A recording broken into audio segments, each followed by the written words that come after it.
Grant Diggles here with Health Professionals Alliance and your host of The Real Docs Show.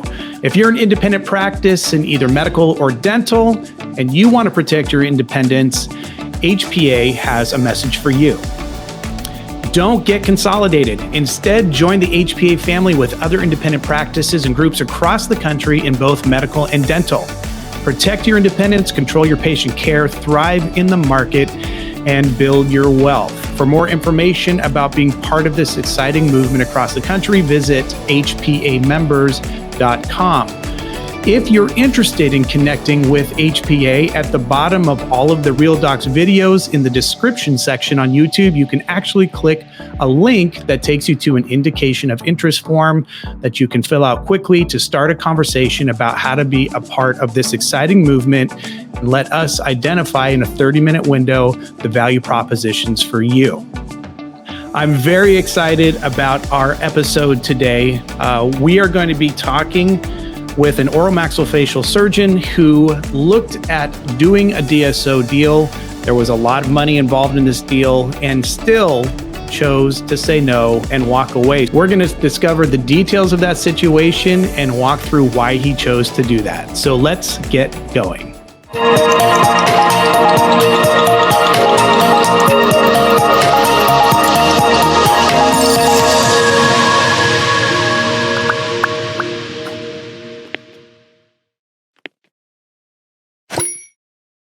Our guest today is Dr. Russell Lieblick from Beacon Oral Maxillofacial Surgeons, oral and maxillofacial surgeons. His website is beaconoms.com. And the title of our topic today is, I considered a DSO deal. Here's why I said no and chose to walk away. So I'd like to introduce my guest today, Dr. Russell Lieblick. How you doing today, Dr. Lieblick? I'm great. Thanks, Grant. Thanks for having me. Well, thank you. I know that you are very, very busy. You've got a great reputation in the region here. And one of the cool things is you're actually part of the HPA family. And that's exciting. The interesting thing about this topic today is that, we're seeing a lot of corporate consolidation happening. MSOs are big across the country right now. DSOs are big, as we're seeing people get aggregated into these models. And the uniqueness of your situation is that you were approached by a DSO, right? And there was we won't get into the details, but a significant amount of money. And after doing the due diligence, you chose to walk away. So what we want to talk about today is what that experience was like, what you learned from it, and why ultimately you chose to walk away. So before we get into that, though, I'd like to hear a little bit about you. So share a little bit with the audience about who you are. My name is Russell Lieblick. I'm an oral surgeon. I finished residency in 2004 and joined a small practice near Portland. And we slowly grew. And after inside the first year, we added a second location. And after couple more years, we had a third location. And when my partner retired, I joined up with my current partner, and he had already had a location. So now we have 4 locations and 2 docs, and we're very very busy. Busier now these days than ever. I'm sure a lot of everybody would watch the show can feel that. And so, we're just cranking right along. Now that's great. And so the uniqueness for you is, as you mentioned, you're very busy. And I already mentioned a minute ago about how strong your reputation is here. And then when I heard the story, kind of from a third party about the fact that you considered a DSO, there was a lot of money involved. You chose to walk away and ultimately ended up staying independent completely and chose to join with HPA. I wanted to extract those pearls of wisdom from you today to find out how that worked for you and how close did you actually come to doing a DSO deal before you pulled out, right? So first question I have for you is, you're independent, you're doing great, you're making money, everything is good. and then a DSO appears. And so my question is how did this DSO find you, and what were they proposing in joining with you? How did that work? Well, the oral surgery community isn't very big. We've been involved in groups, sort of national groups. Myself, even teaching docs kind of what we do and how we do it, which is fun. I mean, it's very gratifying to see docs grab onto some of these things and transform their practices and grow. It's great, but you get to know people. We were actually contacted by several groups. Okay. And initially, kind of out of the blue, but it's always, hey, look, I know some guys in Portland that you should look at. That's kind of how it happens. So yeah, we were contacted by them, and we weren't looking for it by any stretch. Yep. But we thought, well, we should hear about this. This is something that we should try to understand. And going further with that, we learned a lot. Let's just say that we learned a lot. We spent at least 6 months talking to them before we signed a letter of intent. What we learned from that is docs generally don't ask a lot of questions. They at one point told us, like, we don't. We've never had these kinds of questions before. We've never had anybody want to talk to them. We talked to their PE backing. We talked to the executives. We talked to everybody. We wanted to understand them. We wanted to understand the business. How can you take my business, skim some from the top for managerial costs and all those other things, and still make it better than it is now? And I think the biggest thing for us, and I think probably other docs too, is that this finance world isn't our world. They can take we buy and sell things for what the value that they are, and they can buy things for one value and sell it for much more multiples because of how the finance world works. And we wanted to figure that out. We had to understand the business before we were going to get into it. So let's back up a second. So there's one thing you said that probably deserves a little bit more attention, right? So you said that this DSO that approached you told you that, well, we're not actually used to people asking as many questions as you did. The type of due diligence that you put into this thing. I mean, months and months and months of due diligence and doing all this stuff. And they make this comment. So my question for you, and this is pure speculation, right? But the question is, why do you think dentists don't do these due diligence tasks? Why they don't ask these really deep questions? I mean, is it, I don't know what to ask, and so I'm not going to ask. I'm afraid of feeling stupid. I'm titillated by the check that is going to come, and so I'm going to kind of overlook this thing. Like, I know this is speculation, but do you have any thoughts on that? Like, why did you put them on their heels and they made that comment to you, do you think? I do. I have some guesses. I've talked to a number of docs now that are interested in it. Some that did it. Some that are considering it. I think so. There's a little bit of everything in the way you ask the questions. There's a little bit of everything. Especially they don't know what to ask, and I didn't know what to ask, and maybe I still don't for every situation. That's big.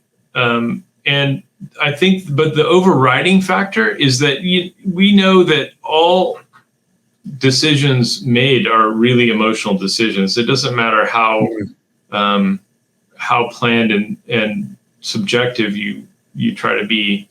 They're all emotional decisions. And when somebody offers you a check and you think that you'll never see that kind of money ever in your life, then it's going to weigh into your process heavily, and you might gloss over a lot of things you might not normally gloss over. Right. So just like, that check. Yeah, it makes you start to believe that, hey, if I'm getting that check, it's got to be good. So, one of the things that it makes me think of is, we look at the reasons specifically that either dentists or physicians do MSO or DSO deals, right? And I've talked to a lot of doctors over the last 3 years flying around the country, and I really found that there's three main reasons that they do a corporate consolidation deal. And it's number one is obviously, they're tired of managing their practices. They're tired of dealing with the overhead. They're tired of HR. Number two is they don't have an exit strategy. So I don't really know what I'm going to do with my practice. And so, okay, this opportunity comes along. I didn't know what to do for my exit strategy. So something is better than nothing. And then the third reason is protection. Like, I feel like I'm getting squeezed out. I feel like I should be a part of something bigger. And this is the only option that I have. Those are the three I normally run into. Did any of those three factors weigh into your consideration of this DSO? Did you think about any of those three really? Or what are your thoughts on that? Well, we went into, it was cold. We weren't looking for this. Okay. Right?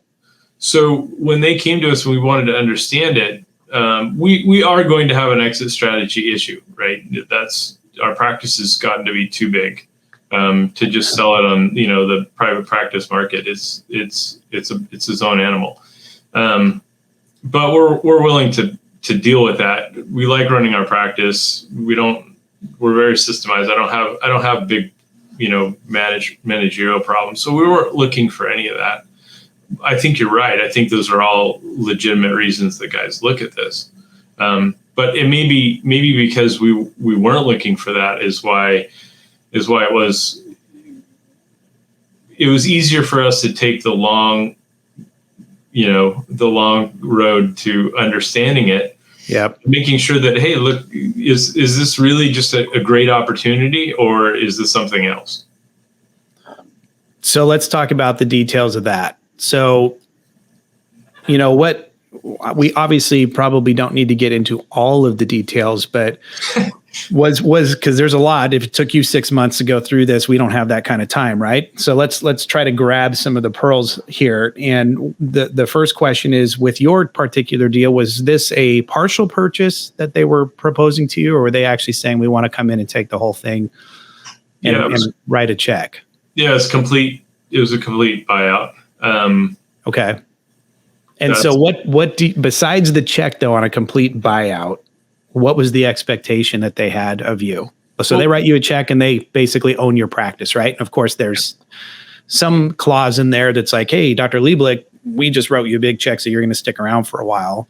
Yeah. So what was the expectation that they had of you in this deal if they were going to do 100% buyout? What were you going to be committing to? Well, they didn't really want to do much with our practice. A lot of times they're going to want to come in and change a practice, make it more profitable, do things like that. They didn't really want to do that. They really wanted more of our intellectual property so they could come in, understand what we do, and then disseminate that across the country. That was kind of what they wanted to do to us. They do have a number of years that you have to hit, production, net production benchmarks. And it's interesting because we always grow. We would have always probably hit those numbers, but when you see them on paper, you're like, and what they put in the contract, they can basically take away everything, your birthday, everything. If you failed on the production side of things, and they don't really do it. Generally it's in the contract in case you're really not producing, you're checked out, you think you sold and you're done, they have recourse for that. But if you're really working hard for it, they're probably not going to enforce that. But it wasn't fun to see in the paperwork, I'll tell you that. They basically wanted us to just keep doing what we're doing, grow, and produce for them, and then give them our intellectual property so they can use it and disseminate it and help grow their business. So let's talk about that particular aspect. I mean, obviously they're coming into a practice that really doesn't need help. As you mentioned before, you didn't need this. You weren't looking for it. They came to you. So you were already a very high performing practice, right? no problems. You guys just kept crushing it year after year with growth. But because your practice was performing that way, it was clear, it sounds like, that the DSO saw a lot of value in that intellectual property you had, right? Because you're already running a well-oiled machine. So talk about, I mean, was that really their biggest draw? Was like, okay, you guys know what you're doing. And we, as you mentioned, were they positioning you to be a model that they could replicate, as you kind of suggested here? Was that really the big draw for them? That was their biggest draw. Well, it's part of why our deal became very big. It became usually they're going to come in and offer a multiple of 3 to 5 or 5 to 7x, I think, on your EBITDA. But they started there, then realized what they were getting. Then they came to visit our practice to see what it was like, and then they increased it immensely. I think that's a big part of the draw, because they need to continue to grow the business as a whole, both with acquisition and organically. They need to be able to develop those systems, push them forward, so they can continue to grow organically. There are some very simple things that they can do for most practices to grow them a little bit and make it look good. But they do need to continue to grow. They need that IP. They also, they need to. What they do is when they gather practices up, they're my best analogy is, if you have an old house in a nice neighborhood and you're going to do a renovation, and you know what you need to do to that house to make it come to the top of the market, so you can flip the house, right? You can sell it and make it really good. Mm-hmm. So what they need to do is they need to have some very high producing practices. They need to have some high EBITDA practices. And then they also have to have some, good practices that are maybe underachieving a little bit, that they can acquire, implement systems, and show that their systems grow practices. Huh. So there's all these little nuances they have to do. And once they build the house the way they need to build it, then they can sell it. And the benefit to owners, if you get in very early and you have a very low stock price, is that you're going to participate in some of that multiple. Right. But those are not guarantees either. Nope. This is just like the real estate example. This is speculation, right? So, yes. And then the other thing that I would even say to that, if I can add some value here, we're going to find out, is they already have relationships with buyers.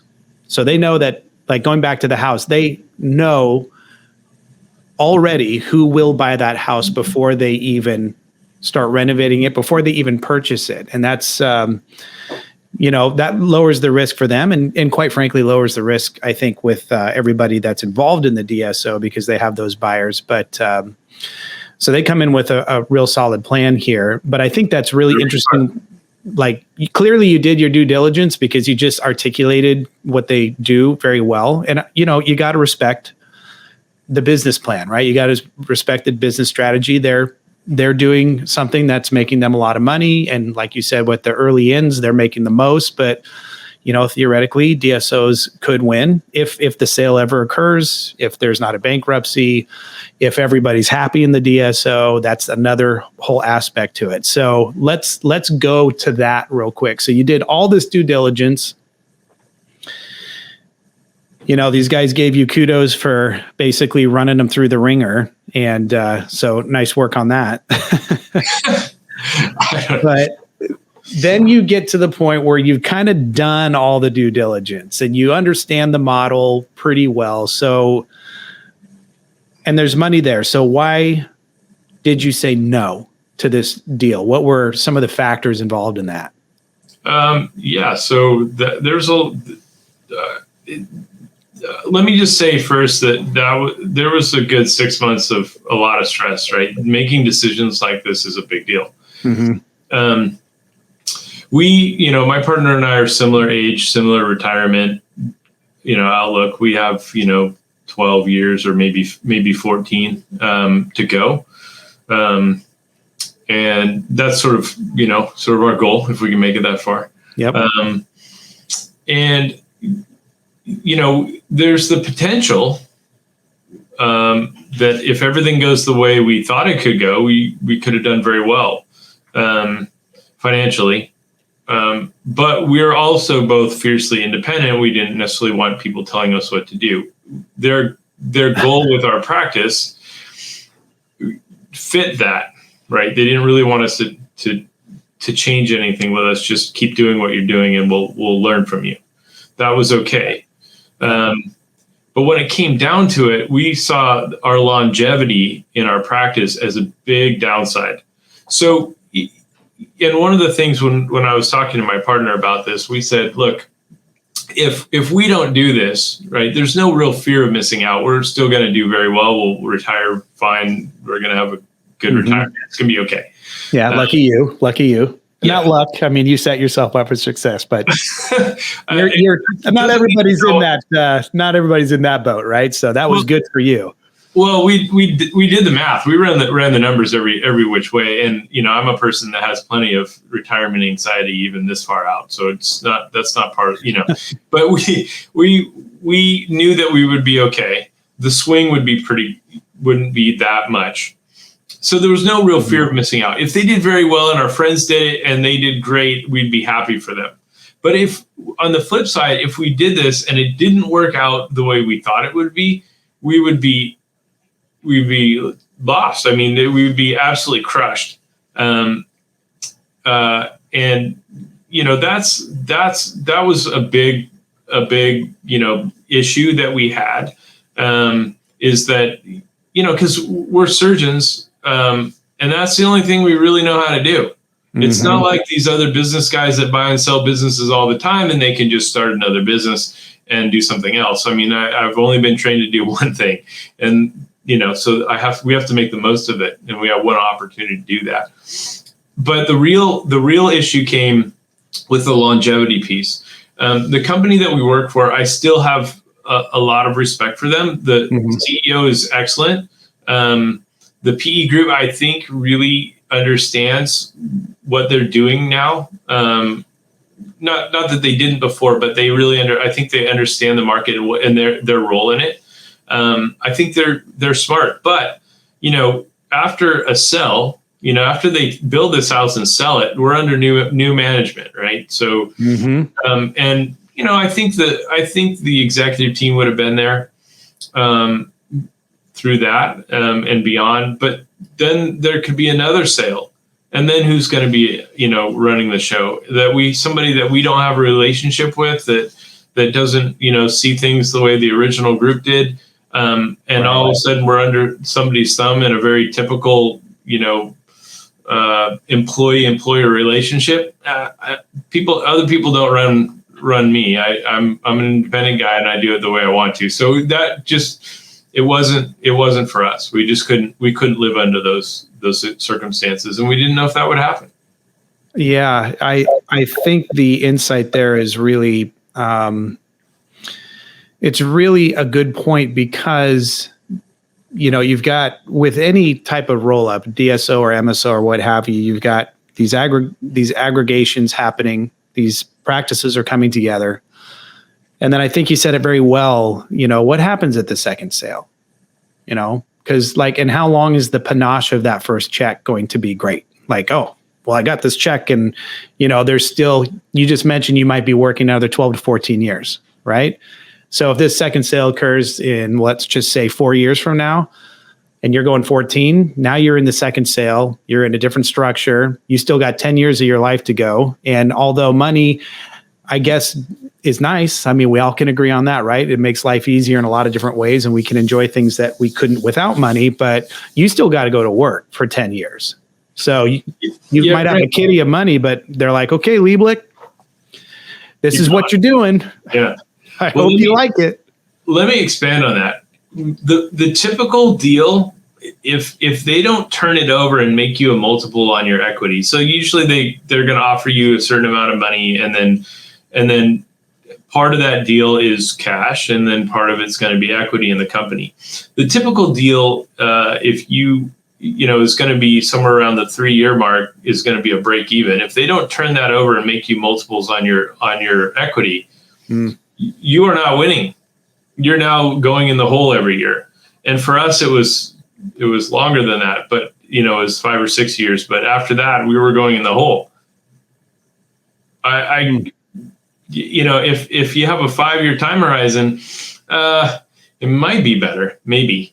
But they're probably also not going to buy your practice for that much. Yeah, I can imagine people that are watching this show right now, dentists, doctors, physicians, what have you. What you just said right there, I would not be surprised if some of the guys that are listening to this are like, I don't know what you're talking about. But that just kind of goes to say that you really put a lot of time into the due diligence and understanding the structure of the model to go so far, look past the check and go so far as to say, okay, what is the business model here?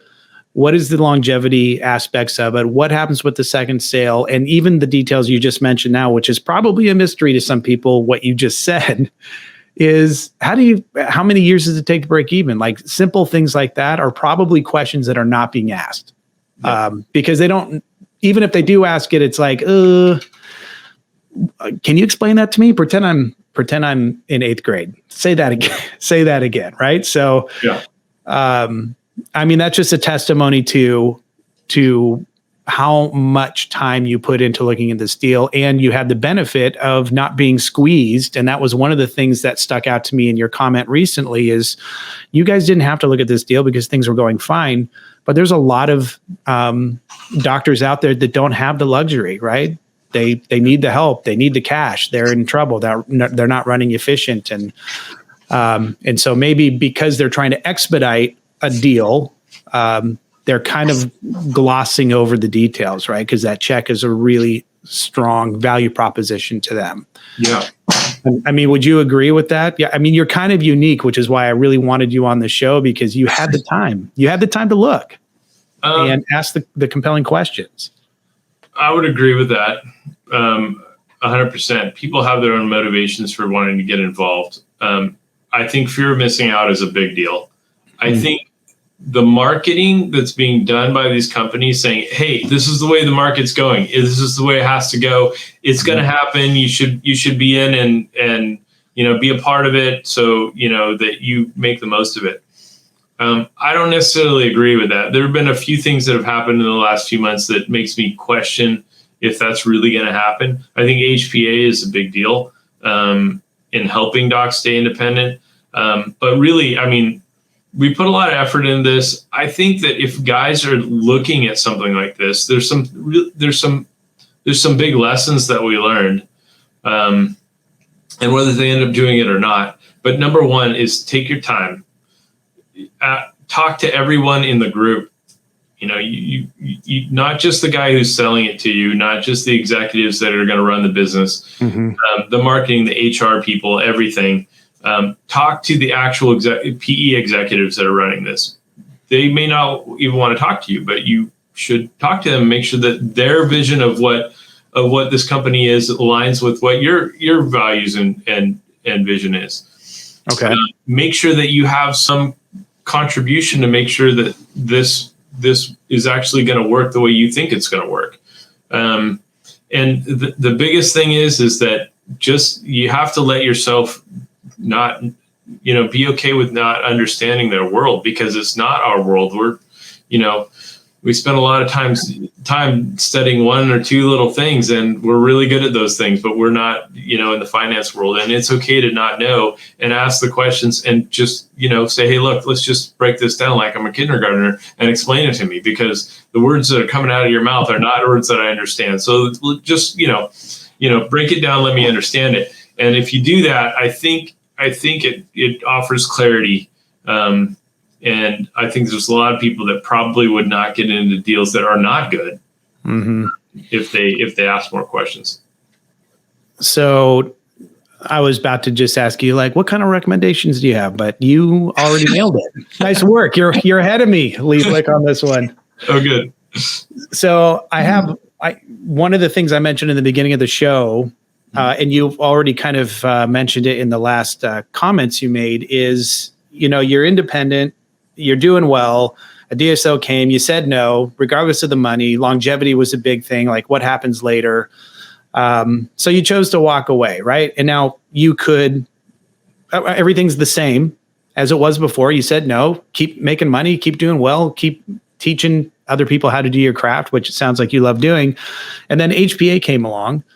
And you've already mentioned HPA here in your last comment, but, just for clarity reasons, I mean, you didn't even really need to join HPA. We're not really a traditional DSO in that sense, but that's my question is, everything was okay. You're already making good money and you got a healthy practice. So why did you join HPA? Well, number one, we believed in the people, and the vision and the structure of the company, which now is, it's always an evolution. But we believed in the business model and what it was doing and the benefits that it was to docs. And I'll tell you, it doesn't matter what MSO or DSO. I think DSOs are particularly at fault for this, but maybe because I don't spend as much time around MSOs as much. But in these types of practices, they might have the best of intentions, but when you have employee doctors that are basically, they're cashing a paycheck, it is almost always a race to mediocrity. And I think our country is, it's special, and we have the best healthcare in the world, and we should continue that. And if I can leave, and I think if HPA can help keep more private docs treating patients the way they should be treated, and not being so focused on, how many people did I see because I have to see these many people to produce this much money. We're going to have a better healthcare world in the future. And, if I have the option someday and when I need my, my hip done or whatever, and, or I'm a sick guy, I want to see somebody that's invested in me and success there, not just getting me through their clinic. And I think, that's a huge part of why I believed in HPA, and keeping private. But I think there's a lot of financial benefit. There's opportunities there too. And, I think as more docs join HPA and you get this collective entrepreneurial mindset, that's continually infusing it as a group, it only gets stronger. No, I appreciate you saying that. And one thing you said that's very interesting is you're eventually going to need care when you're older, right? So if you're supporting corporate consolidation and kind of like turning away and kind of ignoring what maybe they're doing that you don't necessarily support as a practitioner, someday you're going to be a patient. Yeah. And if corporate consolidation continues to go the route it is, then I mean, that is another really interesting comment you made about your forethought of like, what kind of, oral surgeon am I going to be going into when I need this work done and I'm actually, sitting in the chair or I'm laying on the table. I didn't even think about that. I think that's incredible insight, actually, because I'm like, ugh. Right now, what some doctors are doing is setting up the country for a quality of care that maybe they don't want to be in when they're the patient. So, and it's true. And I appreciate the things you said about HPA.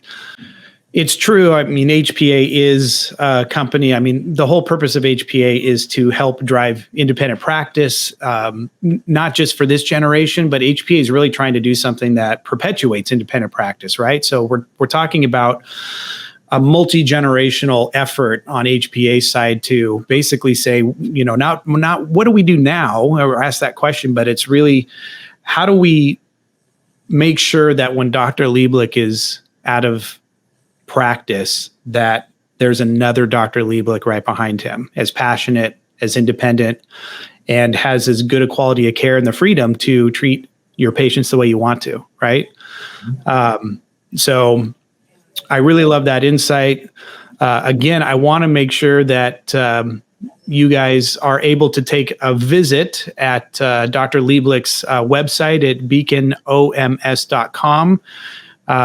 Dr. Lieblick, you said that you do some education. So are people reaching out to you? Do you want people to be able to reach out to you to kind of set up those things, or to do education as far as like training, or how does that work? Like if a doctor's listening to this is like, hey, I want to get trained, or I want to study under what he's doing. How does somebody do that?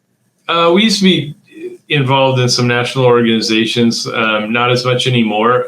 It's more one-on-one, or more. Sometimes we'll have docs come in, spend a day or two with us.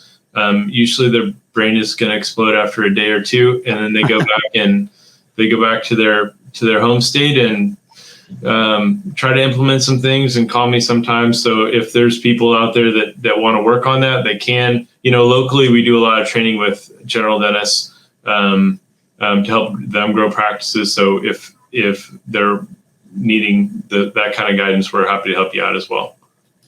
Okay.